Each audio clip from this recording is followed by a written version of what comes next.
Thank you very much.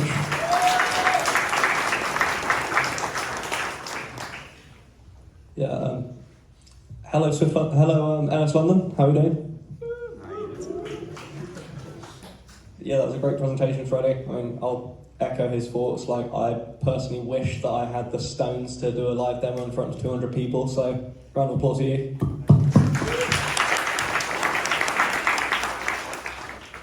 And yeah, Jonathan, thank you for your presentation as well. I got married this year. I've been with the wife for 7 years. I wish we had Bumble back then. Yeah, I had to find her on Tinder. It was a nightmare. Yeah, so SwiftUI. I'm probably exhausted about hearing about SwiftUI, aren't you? I mean, yeah, I've been using it for a long time now, and I'm here to talk to you about how to use it. When I say at scale, I don't mean sort of Facebook or Uber. When I say at scale, just sort of take it to mean like for your job, all right? Like if you've got like a product manager, it means you're at scale for this definition, okay? But yeah, it's been production ready since 2020. I mean, I'm sure, you know, Douglas, who still uses Objective-C, will be telling you in like 2030 that it's still not quite there yet, but yeah, it's good, you should use it, I'll tell you why. Bit about me, I'm a mobile lead at a startup called Generate. We were on Dragon's Den a couple of years ago, might have seen it on telly. Yeah, I've been coding for a while. Got into iOS sort of tail end of Swift 2, which, if you were there, was like a kind of stupid time to get into Swift because after a few months they kind of changed the name of everything, which was really fun as a junior. Done NSLondon before actually, a couple of years ago, did a talk about Combined. I'm still using it daily, so should you. I'm not going to bang that drum anymore. As you can see from this picture of me and my much younger twin, I've not snapped in a long time. And little QR code there, I've recently started doing a bit of a Substack. So I've got the QR code at the end, so if you're duly impressed by my talk, you can subscribe to my Substack and read all my sort of questionable takes about Swift and jobs and stuff like that. Give you a bit of a history lesson of the last few years. So I've been doing SwiftUI pretty much since its inception, like as soon as it came out. It's gone through a lot of iterations, as we know. And I've kind of done 3 sort of startups in the last sort of for 4 or 5 years. You know, 2 of them as like a full-time job, 1 of them as like a side hustle that kind of fell on its face, didn't quite go anywhere. And I've been using SwiftUI for all of those, so I've kind of gone through like the life cycle of like nothing to like a relatively complex project that is consuming my life with SwiftUI. So yeah, way back in the day, I was working with this startup called Patcher, which was basically Uber for getting your car repaired, because this was back when all startups was like Uber for X or Tinder for X. It was like a marketplace app, so it was like you know, a rare high-ticket transaction for which we had to try and come up with like 2 sides of a marketplace, which is already the hardest kind of startup. So like, you know, someone who knew what they were doing could have told us it wouldn't have worked from the start. But yeah, we were trying to get an MVP out the door to potentially get investments, and this new framework had come out called SwiftUI, and we thought, oh, this will be great for, you know, knocking something together quickly that like, you know, could start working and getting something to work. SwiftUI in 2019, if you knew, probably not like the most mature thing. Navigation was sort of completely broken to an even greater extent. So I think we ended up using like modals for everything. And yeah, it was, yeah, I wouldn't recommend that. The code base on the iOS side, I'm sorry to tell you, is lost to history. But if you will believe me, it was even uglier than those Android screenshots. SwiftUI 1. Flash forward a little bit. I was in a startup called Carbon, where we were sort of trying to make an app to help you to develop green habits and sort of live a more sustainable lifestyle. That actually went quite well for a while. We got a little bit of investment, quite a decent bit of users who liked it. Turns out people don't like to change their lifestyle, so that also didn't quite go anywhere. But SwiftUI going quite well though. Like, we used it for the whole thing. People sort of started to work out how to actually like use it in like a proper application. So chugging along quite well for a few years on that, and yeah, the app we came up with like worked pretty well with no issues. And yeah, today I'm mobile lead at a company called Generate. We're all about sort of creating tools to sort of flip the script on big tech. So they're making tons of money on your data today Generate builds tools to allow you to either prevent them from kind of capitalizing on your data, or you can share the data of us through our app, our browser extension, and we'll try to create value from it and share some of that value with you. So pretty cool concept. Yeah, SwiftUI chugging along on all cylinders, works pretty well. Everyone download Generate if you haven't already. Yeah, so that's kind of just a bit of, credentials. I've been around the block with regards to SwiftUI. I don't need to sort of evangelize it. It's good. You can do stuff quite quickly. It's declarative, yada, yada, yada. It's reactive. You don't need to spend forever setting up bindings. And yeah, it's here to stay. Apple took the unprecedented step last year of telling you that their product was good and that you should use it. It's not perfect. I'm not here to tell you that it's perfect, because navigation is and has always been and probably always will be a bit janky on SwiftUI. It won't be great. Some of the kind of old school frameworks like Camera, AD Kit, Maps actually better now, but not amazing support for those. You'll have to dip into UI Kit quite a bit. And again, the dub talks are pretty good for this. Like, they kind of explain a lot of what's going on under the hood. They give you the best practices, but there is more magic, like the rendering engine's using some UI kit, some core animations, some metal. It's not telling you exactly what it's doing its best job, but you're never, if you need ultra high performance for something, UI kit will generally be easier to optimize. And there's just some weird stuff still. Apple, I think, is just convinced that people only ever build single view apps, so all the tools they're building kind of are basically single view apps or master detail apps, even with their kind of new navigation stuff.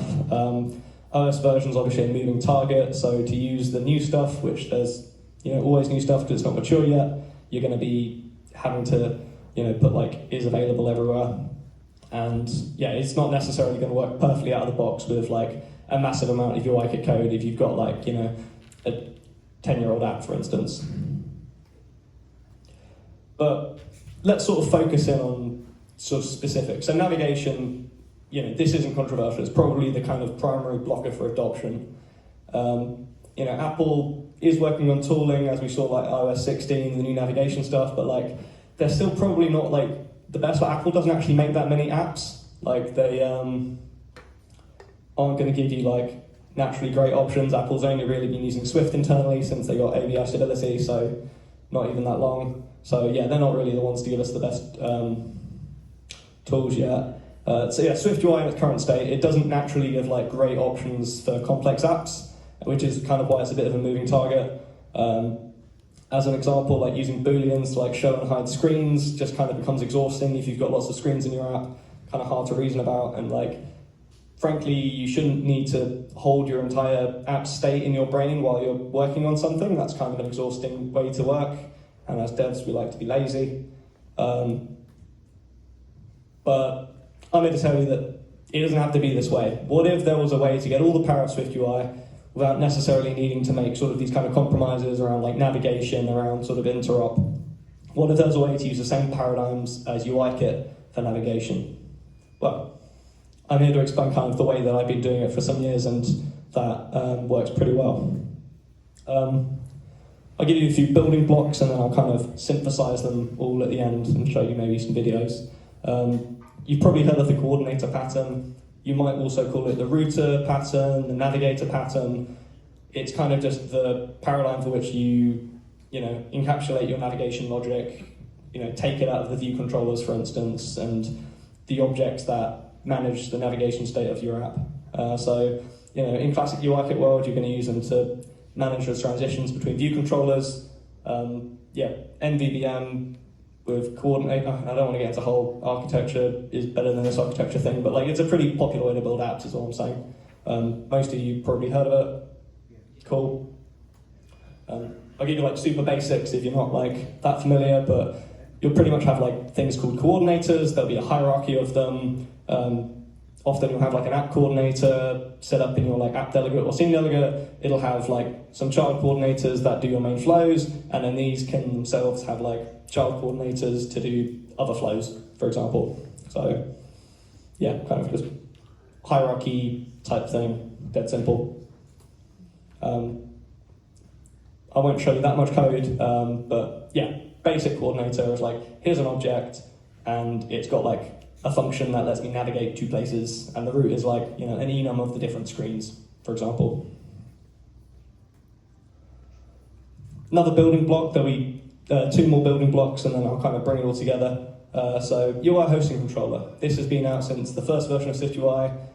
No one really would have been using it in anything other than toy apps. Had they not built this, it's like the bridge between UIKit and SwiftUI.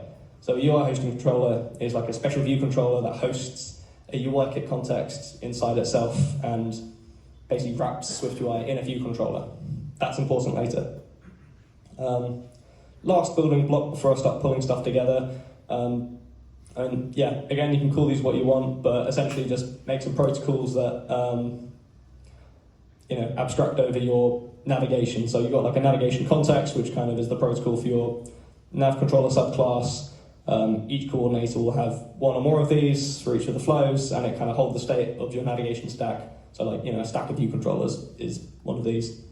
Navigation route, again, is kind of just the same, but for a tab bar controller, and you'll probably just have one of these unless you've got some kind of weird out with multiple tab bars.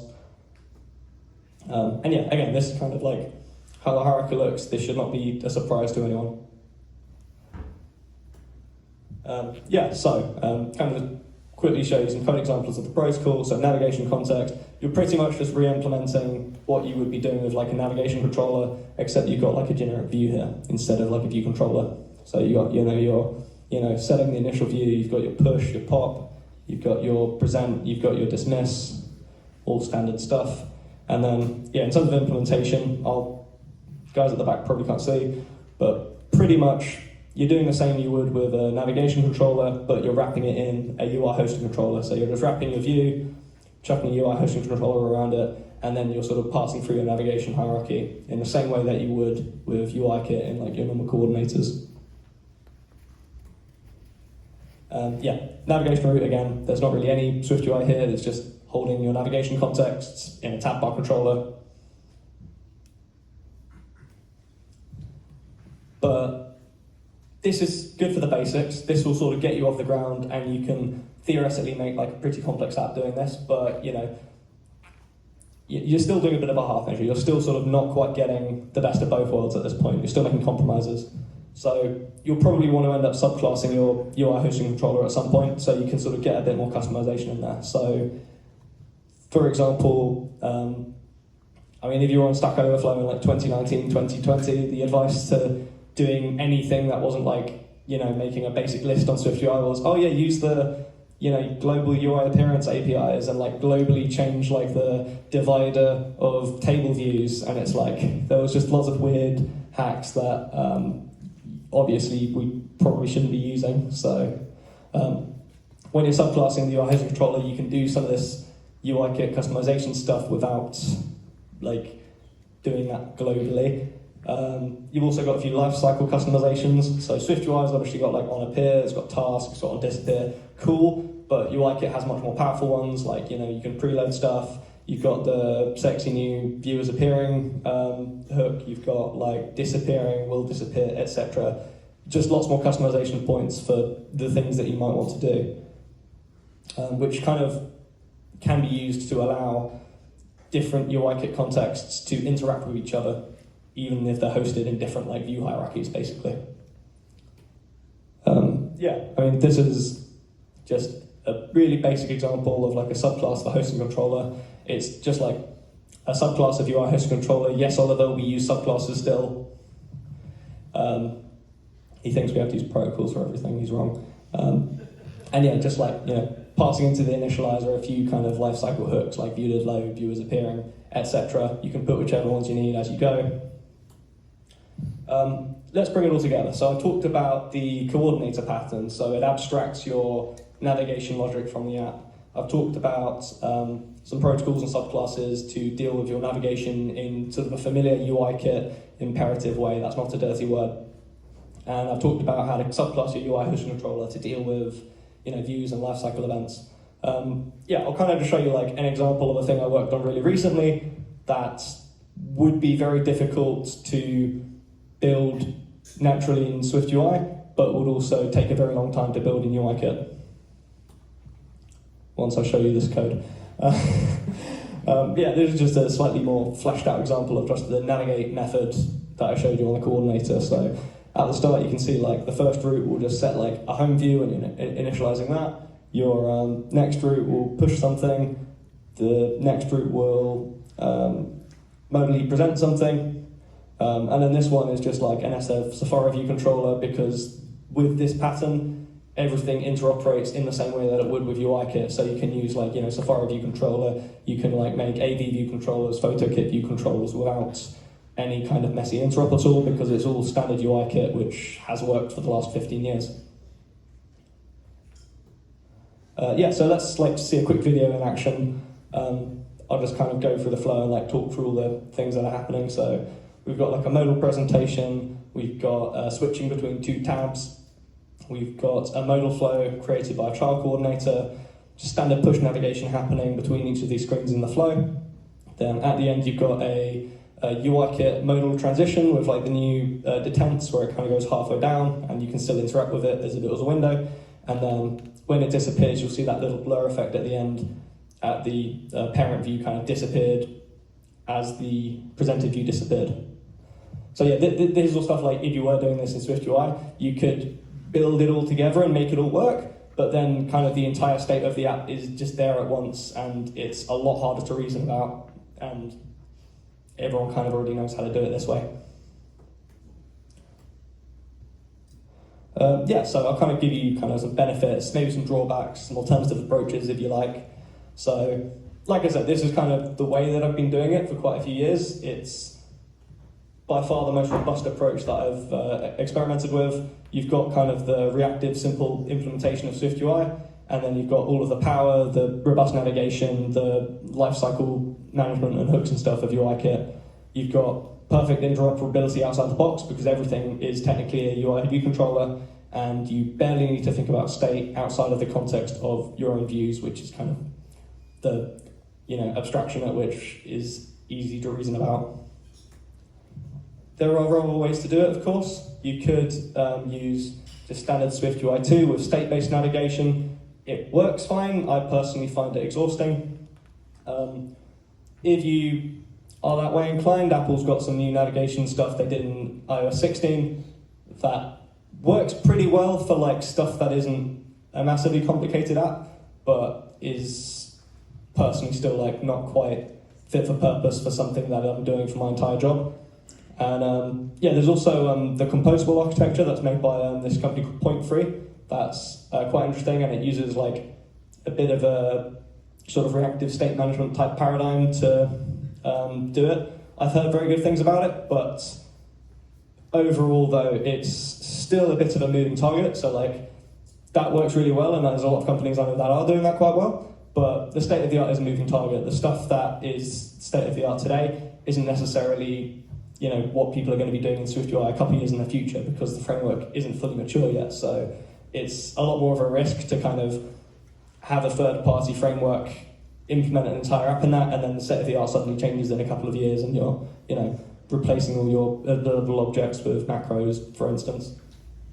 But yeah, so my recommendation is if you haven't already, for some reason, get moving with SwiftUI today with a 16-year-old framework that hasn't been in fashion for a while, but is never going to break. Cool, thanks for listening. You can subscribe to my blog now. Yeah, like I mentioned, I kind of just talk about mobile-related stuff, a little bit about kind of like enums and progressive disclosure. Did a really controversial one about CV tips, where a lot of people on Hacker News got into a heated debate about whether it's valid to recommend people do their CVs in LaTeX. Currently working on a sort of aggressive six-parter at the moment where I'm talking about how to do asynchronous unit tests, so kind of going from like dependency injection, mocking, to like standard synchronous looking tests with async await, all the way up to like testing when you've got unstructured concurrency, testing when you've got like combined and async await all together. It's good fun. Everyone should scan it. Thank you for listening. You can all go to the pub now.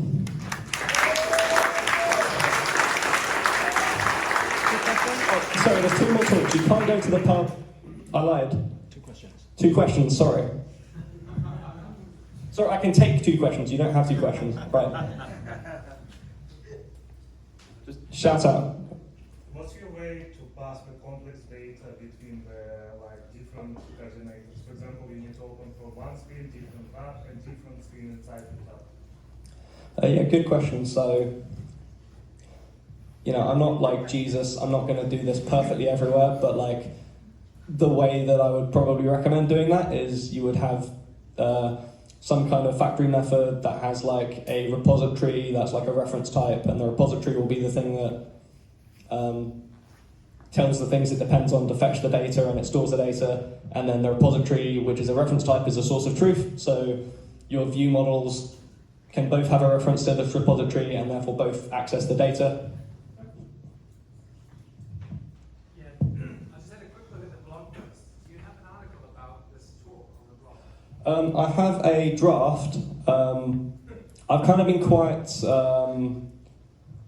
sensible in that I got onto a bit of a writing kick a month ago, but then I thought I'm only going to release a post once every 2 weeks, because once I inevitably kind of stop being really productive, that's an acceptable pace. And that was very smart, because now I only have to do one every 2 weeks, but it'll be out eventually once I get through the async testing stuff, basically. So early autumn. Sorry? That'd be great. Thank you. Yeah, subscribe and it'll get emailed to you when it's ready.